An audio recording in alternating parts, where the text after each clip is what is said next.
Me llamo Mateo Arana.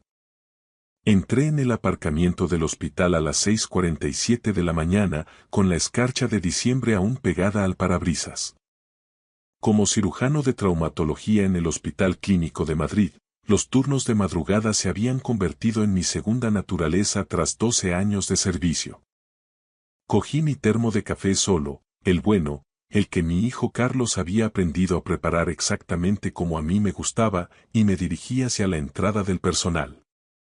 Mi móvil vibró. Era un mensaje de mi hijo. Buena suerte con las cirugías hoy, papá. No olvides que cuando vuelvas a casa vamos a montar la estructura de la caseta del árbol. Sonreí y le respondí rápidamente. No me lo perdería por nada del mundo, campeón. Te quiero. Carlos había cumplido 9 años el mes pasado, y últimamente yo notaba un cambio en él.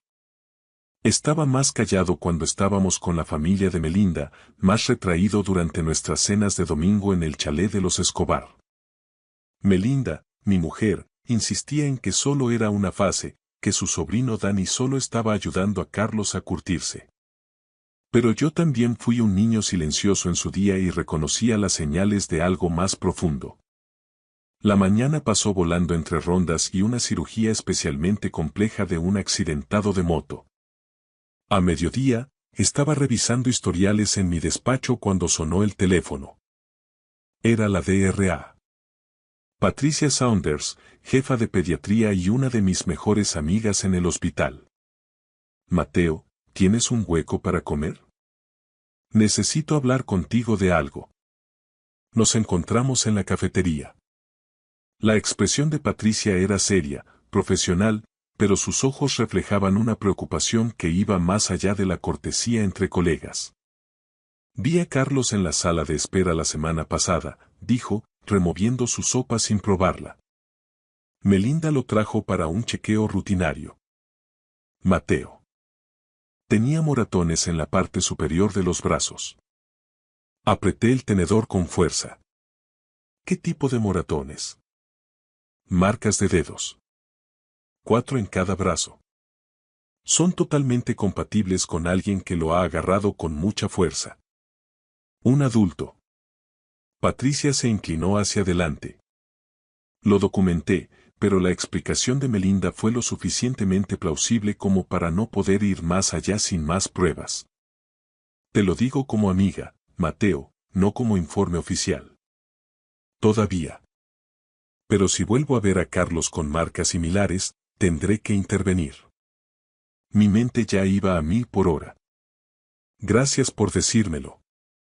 Esa tarde, observé a mi hijo con más atención mientras trabajábamos en la caseta del árbol. Carlos estaba entusiasmado con el proyecto, volvía a ser el mismo cuando estábamos solos. Pero cuando Melinda nos llamó para cenar y mencionó que su hermana Sonia vendría con Dani, vi cómo los hombros de Carlos se tensaban. Su sonrisa se apagó al instante.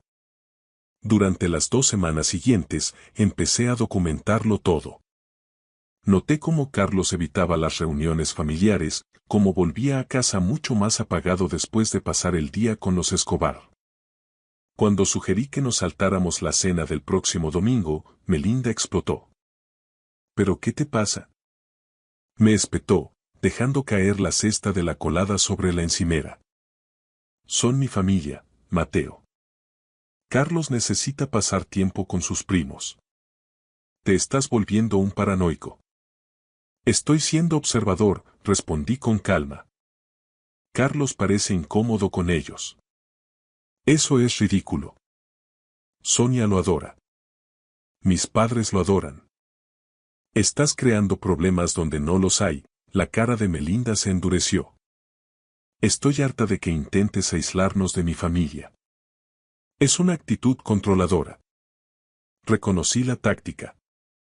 Convertir mi preocupación en una acusación contra mí. Lo había visto antes. Eran pequeñas cosas que durante años había dejado pasar, pero esto era sobre Carlos. No estoy aislando a nadie. Estoy protegiendo a nuestro hijo. ¿De qué? ¿De la gente que le quiere? Me gritó. Tú eres el que nunca está, Mateo. Siempre en el hospital o en congresos. Ya ni te enteras de lo que pasa en esta casa. La discusión terminó con Melinda saliendo furiosa de la habitación. Encontré a Carlos sentado en las escaleras, lo había oído todo. Estoy bien, papá, dijo en voz baja. Puedo aguantarlo. Me senté a su lado y le pasé el brazo por los hombros. No deberías tener que aguantar nada, hijo. ¿Puedes decirme qué pasa en casa de los abuelos Escobar? Carlos guardó silencio durante un largo rato. Dani dice que soy un flojo porque no me gusta el fútbol. Me insulta a veces. La tía Sonia se ríe. ¿Alguien te ha hecho daño físico allí? Carlos se miró las manos. Mamá dice que soy demasiado sensible. Que solo están bromeando. Sentí un frío glacial en el pecho. Carlos, mírame. No está bien que nadie te haga daño ni que te haga sentir mal contigo mismo. Nunca. ¿Lo entiendes? Mi hijo asintió, pero vi la confusión en sus ojos. El conflicto entre lo que decía su madre y lo que le decía su padre. La invitación al Congreso llegó a principios de diciembre. 3 días en Chicago presentando protocolos de respuesta ante traumas. Normalmente, habría rechazado cualquier cosa que me alejara de casa en Navidad, pero Melinda había insistido mucho. Es bueno para tu carrera, decía ella. Además, Carlos y yo ya tenemos planes con mi familia para esos días. Mis padres quieren que nos quedemos en su casa, que hagamos dulces navideños y preparemos todo. Algo en su insistencia me molestaba, pero no supe decir qué. Acepté ir y reservé el vuelo para el 22 de diciembre. El hotel del Congreso era agradable, pero me pasé la mayor parte del tiempo pensando en Carlos. Habíamos hecho un par de videollamadas y parecía estar bien, aunque algo apagado. Melinda se mostraba cortante, apenas me dirigía la palabra.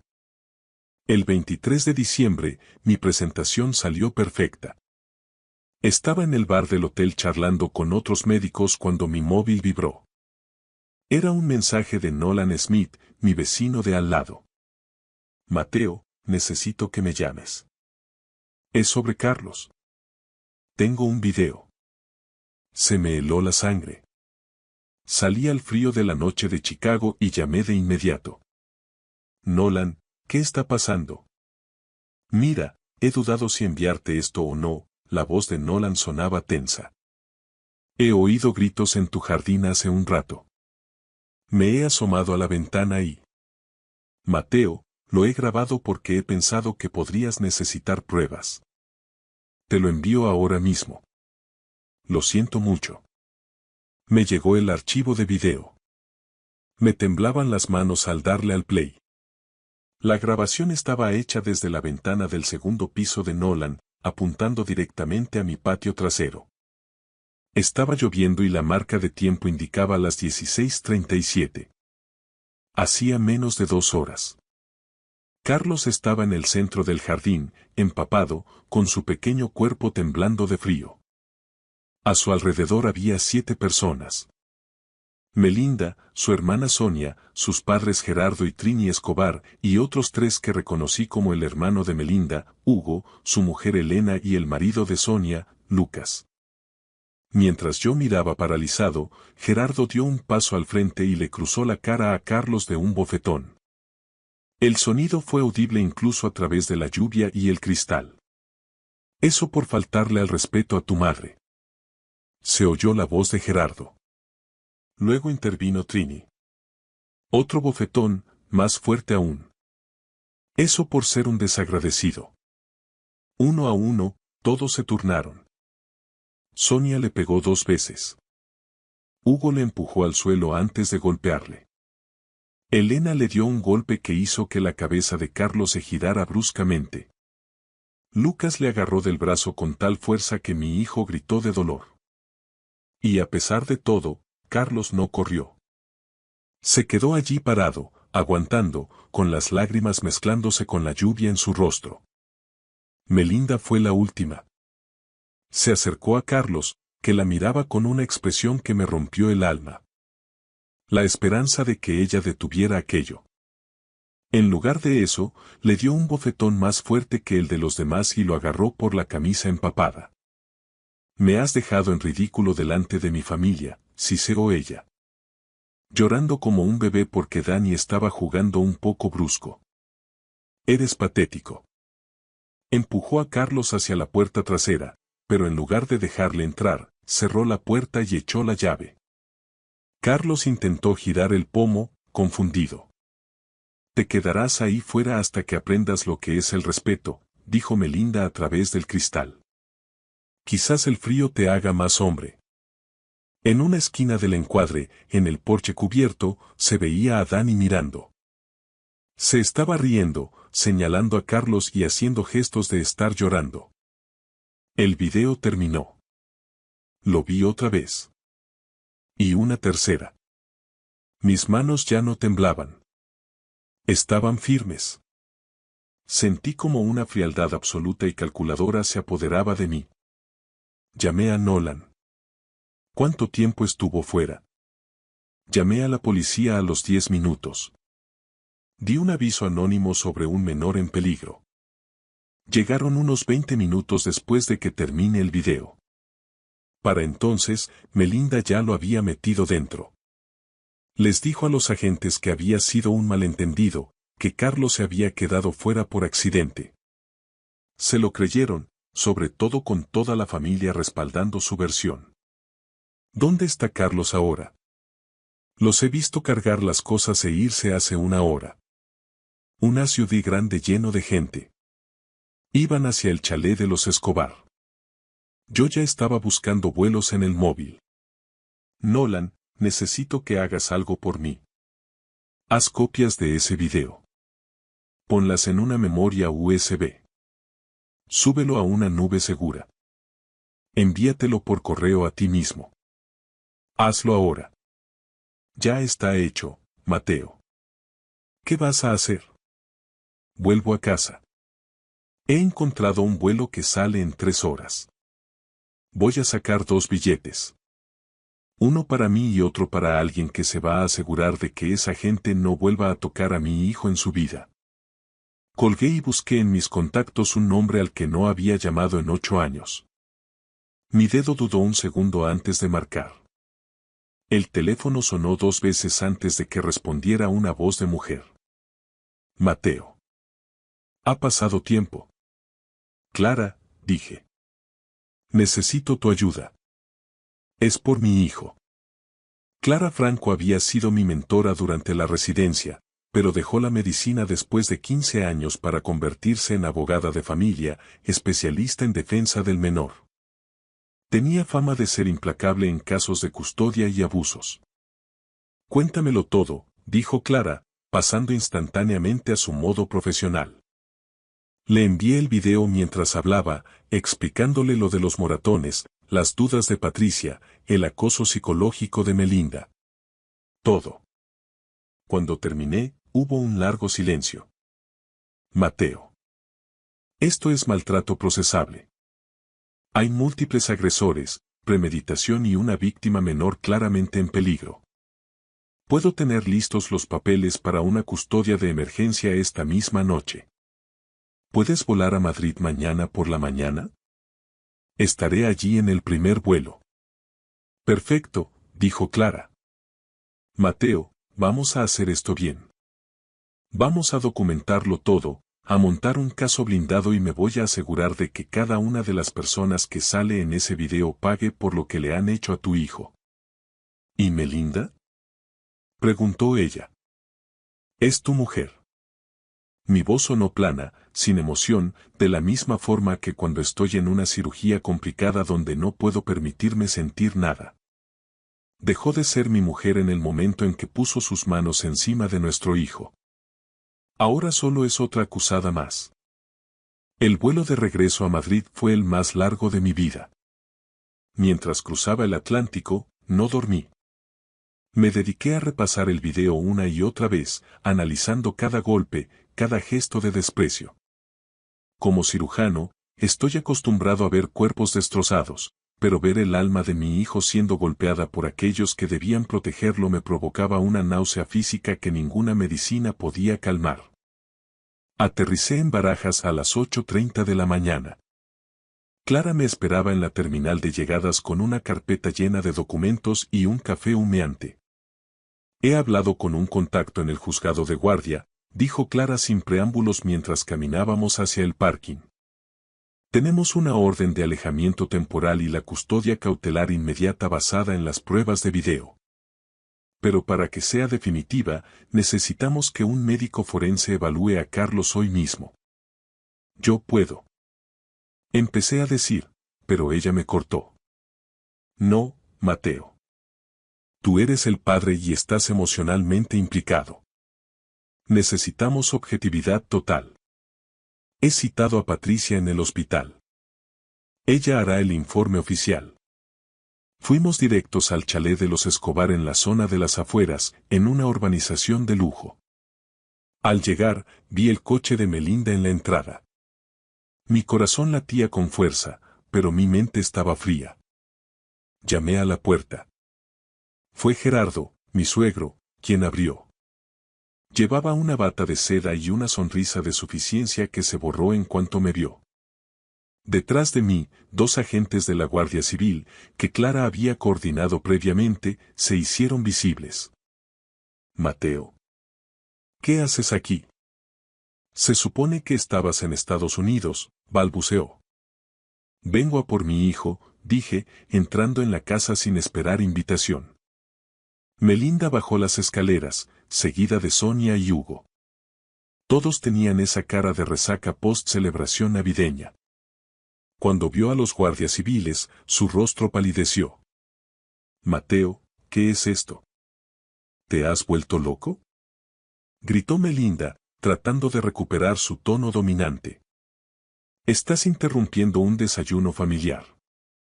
Se acabó el teatro, Melinda, dije, mostrándole el móvil con el fotograma del video donde ella le daba el último bofetón a Carlos. Lo sé todo. Lo he visto todo.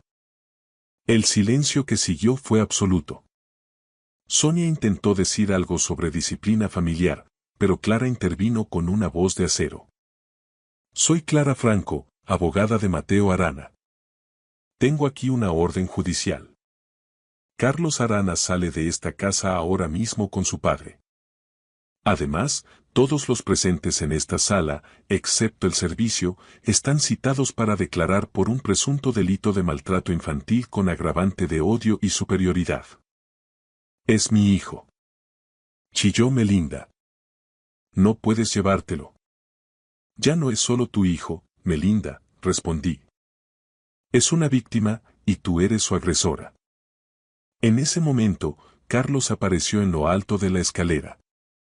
Tenía un ojo hinchado y se movía con dificultad. Al verme, sus ojos se llenaron de lágrimas, pero no gritó. Bajó las escaleras lentamente y corrió hacia mí. Lo alcé en brazos, ignorando el dolor de mi espalda, y lo apreté contra mi pecho. Ya estoy aquí, Carlos. Se ha acabado. Nadie va a volver a tocarte. Lo siento, papá, susurró él en mi oído. Intenté ser fuerte. Eres el niño más fuerte que conozco, le contesté, con la voz quebrada por primera vez. Vámonos de aquí. Salimos de la casa mientras los Escobar gritaban insultos y amenazas. Melinda intentó seguirnos hasta el coche, pero uno de los guardias civiles la detuvo. Señora, si da un paso más, tendré que proceder a su detención por obstrucción a la justicia. Manténgase alejada del vehículo. Llevé a Carlos directamente al hospital. Patricia nos esperaba en una sala privada de pediatría. El examen fue desgarrador. No solo eran los moratones del video, Carlos tenía marcas antiguas en la espalda y los muslos. Son marcas de cinturón, Mateo, dijo Patricia, con la voz temblorosa de rabia. Tienen al menos una semana. Esto ha estado pasando durante mucho tiempo bajo el radar. Carlos, sentado en la camilla con una bata de hospital, nos miró. La tía Sonia decía que si contaba algo, dirían que yo me lo inventaba porque estoy loco. Y mamá decía que tú nos abandonarías si sabías que yo era un niño problemático. Me arrodillé ante él y le cogí las manos. Escúchame bien, Carlos. Nada de esto es culpa tuya. Nada. Y nunca, jamás, te abandonaría. Me voy a asegurar de que esas personas no puedan ni siquiera pronunciar tu nombre sin sentir miedo. Las semanas siguientes fueron una batalla legal sin cuartel. Melinda y los Escobar contrataron a un abogado caro que intentó desacreditar el video, diciendo que era una tradición familiar de disciplina correctiva y que yo era un padre ausente. Pero Clara fue más astuta. No solo usamos el video de Nolan. Investigamos las cuentas bancarias de la familia Escobar. Resultó que Gerardo y Hugo estaban desviando fondos de su empresa de construcción y que Melinda usaba parte de nuestro dinero común para cubrir esos agujeros a cambio del apoyo de su familia. El escándalo estalló en la prensa local. Prestigiosa familia de empresarios y su hija implicados en red de maltrato infantil. La presión fue tal que los socios de Gerardo lo expulsaron de la junta directiva. La empresa de Hugo entró en concurso de acreedores semanas después. En el juicio por la custodia, el testimonio de Patricia y el video de Nolan fueron definitivos. El juez no solo me concedió la custodia total y exclusiva, sino que retiró a Melinda cualquier derecho de visita sin supervisión profesional, y solo después de que completara 2 años de terapia psiquiátrica obligatoria. Sonia, Hugo y los demás recibieron penas de prisión suspendidas, pero perdieron sus empleos y su estatus social en Madrid. Se convirtieron en parias. Han pasado 6 meses. La vida en Madrid ha tomado un rumbo distinto. Carlos y yo nos mudamos a un piso más cerca del Retiro, lejos de la casa que tanto me recordaba la traición de Melinda. Hoy es sábado. Estaba sentado en la cocina, saboreando mi café, mientras observaba a Carlos concentrado en el plano de un nuevo modelo de avión. Ya no había rastro de moratones en sus brazos, y de sus ojos había desaparecido aquel miedo constante y acorralado. Papá, me llamó sin levantar la vista del papel. ¿De verdad no van a volver? Me acerqué y puse una mano sobre su hombro. De verdad, Carlos. El juez les ha prohibido incluso acercarse a tu colegio. Y si alguno de ellos intenta llamar, la policía y Clara se enterarán al instante. No le dije que los poderosos Escobar apenas llegan ahora a fin de mes. Gerardo perdió su participación en la constructora y su chalet de las afueras ha salido a subasta para cubrir deudas y costas judiciales. Sonia y Lucas se mudaron a otra ciudad porque, tras el video de Nolan, nadie en su círculo social quería que se les viera con ellos. Melinda. Ella enviaba cartas llenas de arrepentimiento que Clara adjuntaba al expediente sin siquiera enseñármelas. Para ellos, fue el colapso de su pequeño imperio de soberbia. Para nosotros, simplemente el comienzo de una vida tranquila. ¿En qué piensas?, preguntó Carlos, mirándome. Sonreí y le revolví el pelo. En lo afortunado que soy. En que tengo un hijo como tú. Y en que a partir de ahora siempre seremos un equipo en el que nadie dejará que le hagan daño al otro. Terminamos el zumo, cogimos las mochilas y salimos a la calle. El sol de Madrid brillaba con fuerza y teníamos por delante un día entero solo para nosotros. Un día libre de miedos, lleno de paz y con la certeza de que la justicia no es solo una palabra en los manuales jurídicos, sino una fuerza real cuando estás dispuesto a luchar por ella. Gracias por escuchar mi historia hasta el final. Si resonó contigo, dale like, escribe en los comentarios qué fue lo que más te tocó y no olvides decir de dónde eres. Suscríbete al canal, vienen muchas más historias. Mi mujer gritó a las 2 de la mañana, exigiendo miles de euros para la factura del hospital de su hijo de 22 años.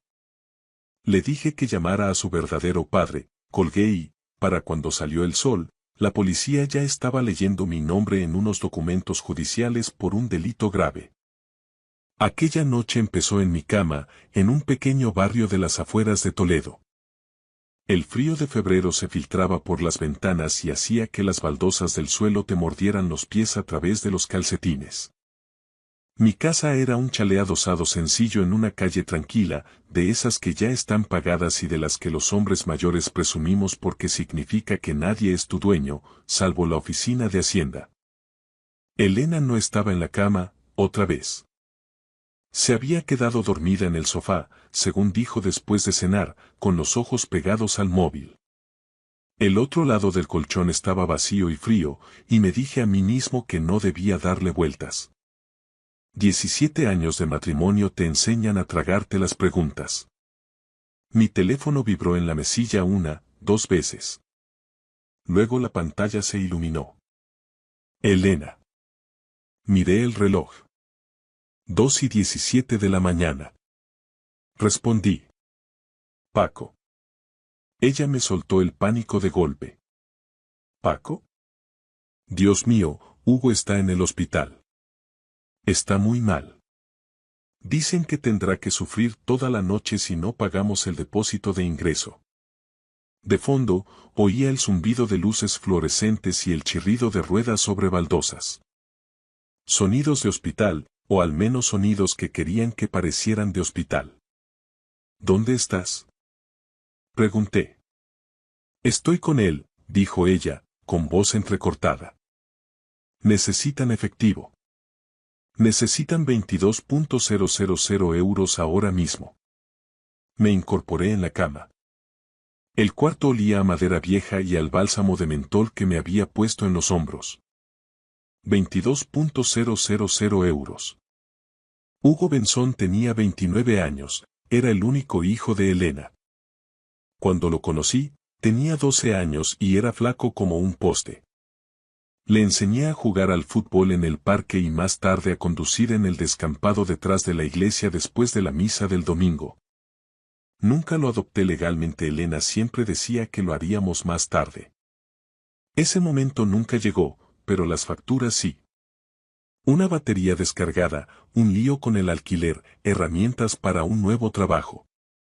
Y cada vez, Elena me miraba con esos ojos llorosos y decía: lo está intentando, como si intentar fuera lo mismo que hacer. ¿Qué le ha pasado? Pregunté, bajando los pies al suelo frío. Una pelea, dijo ella rápido. En un casino. Le asaltaron. Está sufriendo mucho. Casino. Se me revolvió el estómago. A Hugo le gustaban los casinos como a otros hombres les gusta la pesca. Decía que era relajante, que tenía un sistema. Ya había oído esa palabra antes de boca de compañeros de la fábrica que se pulían el sueldo entero para el miércoles. ¿Qué hospital? Pregunté. Barton, respondió, y añadió demasiado rápido. En el sur, cerca de Marbella. Me quedé mirando la ventana oscura. Mi furgoneta estaba en la entrada, con la sal de la carretera incrustada en las ruedas. La vida real estaba aquí. Esta emergencia estaba a cientos de kilómetros. Mi límite de visum está al máximo, seguía hablando Elena. Las tarjetas están bloqueadas, Paco. Es complicado. Necesito que lo envíes tú. ¿Por qué no puedes pagar tú? Pregunté. Hubo un silencio. Luego suavizó el tono, como hacía siempre que quería que yo cediera. Porque estamos a cero, cariño, y él está llorando. Te está llamando a ti. Ese viejo reflejo se encendió. Coge la cartera. Arréglalo. Demuestra que eres un buen hombre. Lo sentí en las manos, como si ya estuvieran abriendo la aplicación del banco. Pero entonces apareció otro pensamiento, frío como el hielo. Ella seguía diciendo mi hijo, no nuestro hijo. Recordé la última llamada de emergencia hace 2 veranos, a las 3 de la mañana. Elena juraba que Hugo necesitaba dinero para un deducible médico. Lo envié.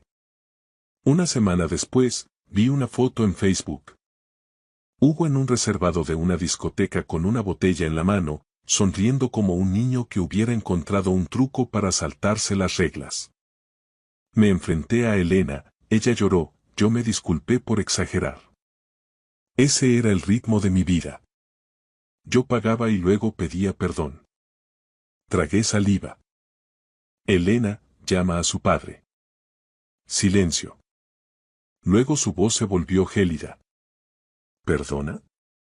Llama al verdadero padre de Hugo, dije. Mi voz no era alta, era firme. Como cuando encuentras una pieza rota y no discutes con ella, simplemente la reemplazas. No voy a seguir con esto. Paco, ese hombre no está en nuestras vidas. ¿Y yo sí? Pregunté. Porque ahora mismo me hablas como si fuera una tarjeta de débito. ¿Cómo puedes decir eso cuando él está en una cama de hospital? Estalló ella. ¿Cómo puedes exigir 22.000 euros a las 2 de la mañana y negarte a explicar nada más que paga? Es tu familia. Gritó. De fondo, alguien dijo. Señora, por favor. Si no lo envías, sufrirá toda la noche, amenazó. Apreté el teléfono. Imaginé mi expediente de jubilación en el cajón.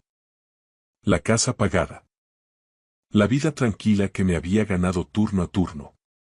Imaginé cada vez que había dicho sí porque la culpa era más fácil que la pelea. Exhalé despacio. Me voy a volver a dormir. Llama a su padre biológico. Buenas noches, Elena. Corté la llamada. El corazón me latía con fuerza, pero debajo había un espacio vacío donde solía habitar la culpa. Apagué el teléfono y me volví a acostar. La casa se asentó en el silencio. Dormí como un hombre que finalmente suelta una caja pesada que ha cargado durante años. Me desperté con la luz del sol atravesando las persianas, el olor a café rancio de la cafetera que olvidé programar. Durante unos 5 segundos, mi mente estuvo vacía. Luego, el recuerdo de la llamada regresó, frío afilado. Me senté en el borde de la cama, con los pies sobre el mismo suelo frío, sentí una ligereza desconocida. Sin teléfonos vibrando, sin nudos en el pecho, solo silencio. Me duché, me afeité, me puse mi sudadera de trabajo aunque era mi día libre. Viejo hábito. Cuando has trabajado en la planta de una fábrica durante 35 años, te vistes como si pudieran llamarte en cualquier momento. Estaba sirviendo el café cuando mi teléfono se iluminó de nuevo. Número desconocido. Lo dejé sonar. Se detuvo y luego volvió a sonar. El mismo número. Respondí. Paco Whitmore. S.R. Whitmore, dijo un hombre, con voz calmada profesional. Soy el oficial Daniel Rizzo, de la Jefatura Superior de Policía. ¿Es usted el padrastro de Hugo Benzón? La taza se detuvo a mitad de camino hacia mi boca. Estoy casado con su madre, dije. ¿Por qué me llama la policía? Su nombre apareció durante el informe de un incidente la pasada noche. El Sr. Benzón fue detenido tras una alteración en el parking de un casino. Durante el registro, descubrimos irregularidades relacionadas con una línea de crédito abierta usando su información de identidad. El café me supo a quemado. ¿Qué tipo de irregularidades? Un marquer de casino, dijo. 50.000 euros. Su nombre y su DNI se utilizaron como avalistas. Mi cocina se sintió de repente más pequeña. Yo no he autorizado nada, dije. Lo entiendo, respondió. Por eso le llamo. Necesitamos hacerle unas preguntas, le aconsejamos que asegure sus cuentas bancarias inmediatamente. ¿Hugo está bien? Pregunté. Hubo una pausa. Tiene lesiones compatibles con una pelea física. No corre peligro. Está siendo atendido. Sin embargo, también se enfrenta a cargos por fraude, usurpación de identidad. Me apoyé en el mostrador, me quedé mirando el calendario que Elena había colgado las navidades pasadas. Cachorritos con gorros de Papá Noel. Había rodeado con un círculo rojo mi próximo examen médico del sindicato. Agente, dije, no tenía ni idea de esa línea de crédito. Queda anotado. Es posible que también le contacten investigadores judiciales si esto escala. Le sugiero que obtenga copias de su informe de solvencia hoy mismo. La llamada terminó de forma cortés. Dejé el teléfono, me quedé allí hasta que el café se enfrió en mi mano. Así que era eso. No era una factura de hospital, era una trampa. Cogí mi portátil, entré en mi cuenta de control de crédito. La pantalla cargó. 3 consultas suaves en el último mes. Una consulta dura de un prestamista afiliado a un casino que no reconocía. Se me apretó el pecho. Lo imprimí todo. Luego hice algo que no había hecho en años. Conduje hasta la cafetería de Rudy, en la calle principal. Era el tipo de lugar que huele a grasa de bacon, café viejo, donde las tazas son gruesas, nadie te mete prisa. Era donde los jubilados iban a recordar quiénes eran antes de que sus rodillas fallaran. Raimundo Kovic ya estaba allí, en el mismo reservado que ha reclamado desde tiempos de la transición. Paco, dijo, doblando el periódico. Tienes una cara espantosa. Buenos días para ti también, dije, deslizándome en el asiento. Puse los impresos entre nosotros. Ray no los tocó al principio. Solo me miró a la cara. ¿Esto es por el chico de Elena? Asentí. Finalmente cogió los papeles, escaneando lento, metódico, de la misma forma que auditaba proveedores cuando aún estaba en activo. Su mandíbula se tensó con cada página. Esto no ha sido una chapuza, dijo después de un minuto. Esto estaba planeado. Se me cayó el alma a los pies. ¿Planeado cómo? Mira las fechas, dijo, golpeando el papel. Primero consultas suaves, alguien comprobando los límites, luego la consulta dura. No haces eso a menos que esperes la aprobación. Pensé en las noches de Elena en el sofá, con el móvil brillando en la oscuridad. Él no podría haber hecho esto solo. Ray se quitó las gafas. Paco, ¿quién tiene tus documentos? El ruido de la cafetería se desvaneció. Los tenedores chocando parecían lejanos. Mi mujer, dije. Ray no pareció sorprendido. Entonces escúchame con atención. No te enfrentes a nadie todavía. Protégete. Congela las cuentas. Documenta todo, no dejes que la culpa tome las decisiones por ti. Culpa. Esa palabra se sentó entre nosotros como un viejo enemigo. Los préstamos de casino no son como las tarjetas de crédito, continuó Ray. Son más bien préstamos personales. Cuando salen mal, la gente se desespera. Y cuando la gente se desespera, arrastran a quien pueden con ellos. Mi teléfono vibró sobre la mesa. Elena. No respondí. Siguió un mensaje de texto, luego otro. Paco, por favor llámame. Paco, esto es serio. Paco, están diciendo cosas que no son ciertas. Puse el teléfono boca abajo. Raya sintió una vez. Bien. Terminamos el café en silencio. Al levantarme para irme, Ray me puso una mano en el brazo. Paco, cualquier cosa que creas que sabes sobre esta situación, asume que es peor. Conduje a casa más despacio de lo habitual, dando espacio a mis pensamientos para estirarse. De vuelta en mi salón, abrí el archivador donde Elena y yo compartíamos todo. Papeles del seguro, declaraciones de la renta y documentos médicos, todo ordenado con su caligrafía. Al fondo, detrás de la póliza del seguro del hogar, encontré un sobre que no reconocí. Dentro había copias de mi DNI, mi tarjeta de la Seguridad Social y una carta de preaprobación de un préstamo a mi nombre, fechada 3 semanas antes. Me temblaron las piernas. En ese momento, sonó el teléfono. Sr. Whitmore, dijo una mujer con voz cansada pero amable. Soy la fiscal Carmen Leiva, de la Fiscalía Especializada. Necesitamos programar una entrevista con usted. ¿Sobre qué? Pregunté, aunque ya lo sabía. Sobre cómo protegerle y entender quién pensó que usar su nombre era seguro.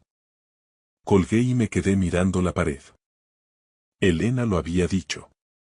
Un nombre seguro. No la confronté esa noche, fue lo más difícil. El instinto me pedía tirar el sobre en la mesa y preguntar por qué, pero la voz de Ray seguía en mi cabeza. Protégete primero. Así que hice lo que hacen los inspectores. Observar, documentar y esperar. Elena llegó a las 7, con las mejillas rojas de haber llorado o gritado. Hugo está estable, dijo rápido. Al fin han conseguido que esté cómodo. Bien, asentí. La policía está exagerando las cosas, siguió ella ante mi silencio. Los casinos hacen esto siempre. Hugo simplemente firmó unos papeles que no entendía. Mantuve los ojos en la tele. Paco, estás actuando de forma extraña, dijo ella, tensa. Ah, sí. La miré. Ni siquiera has preguntado cómo de graves son sus heridas. Está vivo, eso es lo que importa, respondí. Exacto. Por eso tenemos que estar unidos ahora. Unidos. Esa palabra solía significar algo para mí.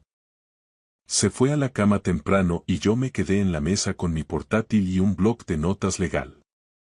Pedí informes completos de solvencia y entonces apareció el patrón. No fue un solo robo grande, sino un goteo.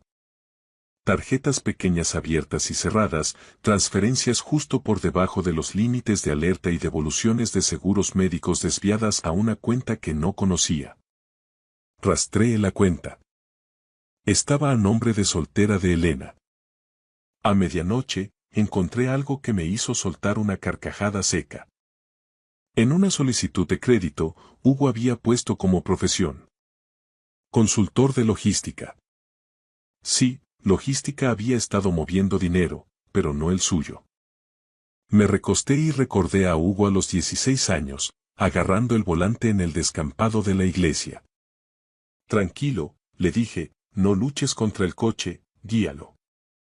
Elena aplaudía desde lejos como si hubiera ganado un gran premio.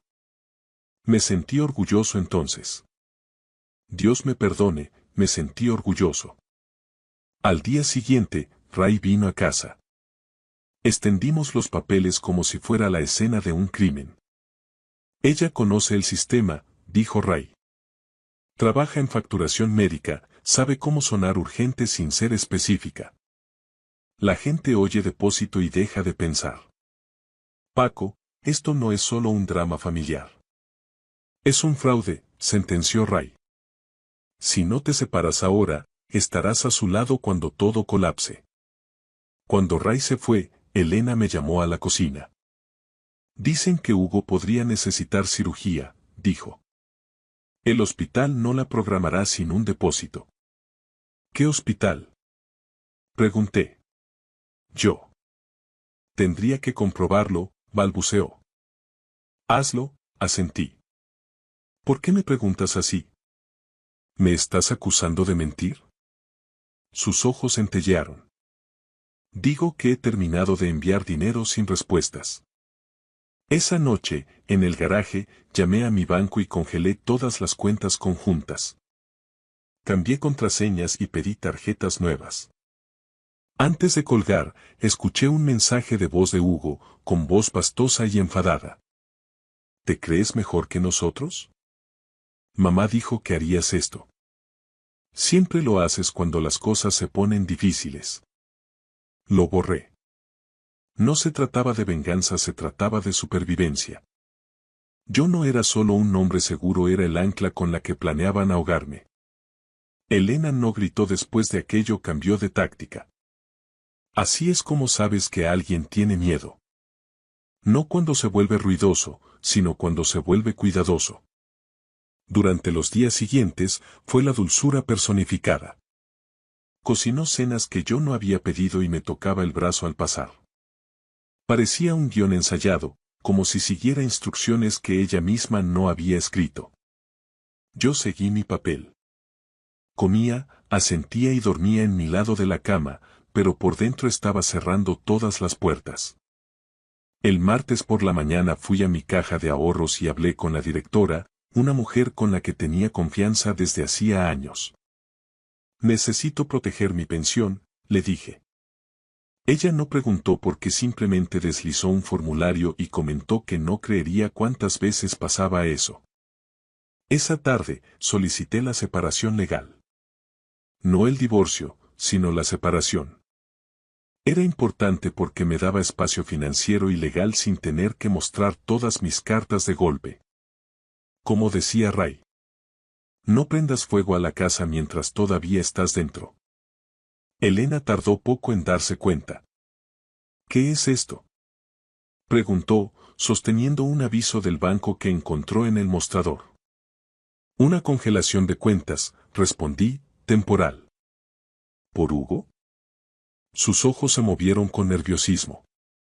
Por mí, dije. Esa noche lloró lágrimas que parecían reales. Se sentó a la mesa y me dijo que se sentía abandonada.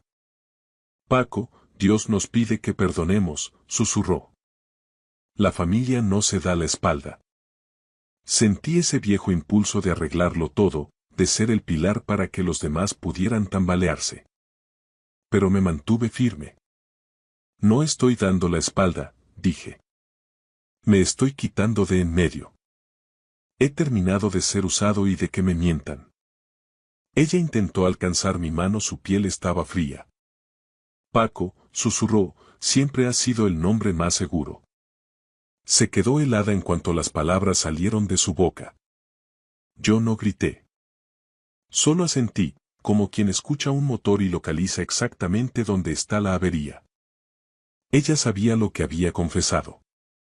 Durante la semana siguiente, mantuve una rutina aburrida mientras, en la sombra, organizaba con Ray un historial de deudas que parecía una caída a cámara lenta. La ludopatía de Hugo no era nueva, venía de lejos, y Elena lo había cubierto todo usando mi nombre como escudo. El domingo fuimos a misa. Elena lloró durante el sermón sobre la verdad y la honestidad, irónicamente. En el parking, volvió a pedirme ayuda porque el casino y el hospital la presionaban. «Te vas a cargar nuestra vida», me espetó cuando le dije que no. «No», respondí, «eso ya lo hiciste tú. Yo solo me niego a ayudarte a ocultarlo». Esa noche, la agente Leiva me llamó para confirmar la entrevista. Colgué y me quedé en el salón a oscuras, escuchando el tic-tac del reloj mientras Elena hacía las maletas arriba. No me sentía victorioso, me sentía estable. El edificio de los juzgados en Madrid olía a cera de suelo y abrigos húmedos. Elena llegó tarde, impecable, con los ojos rojos para resultar convincente. Hugo entró por una puerta lateral con un abogado de oficio, tenía la cara hinchada y un labio partido. No me miró a los ojos. El fiscal presentó las pruebas. Markers de casino a mi nombre, tarjetas vinculadas a mi DNI, transferencias desviadas. El papel no entiende de sentimientos. Cuando el juez me preguntó si yo había autorizado algo de eso, mi voz no tembló. No, señoría. No supe que existían hasta la semana pasada. Entonces, el fiscal llamó a un testigo. Un hombre de unos 50 años, de hombros anchos y manos nerviosas. Este es Derek Benson, dijo el fiscal, el padre biológico de Hugo. Elena dio un salto y Hugo finalmente levantó la vista. Derek explicó que llevaba años pagando la pensión alimenticia y que Elena le había ocultado que su hijo quería verle.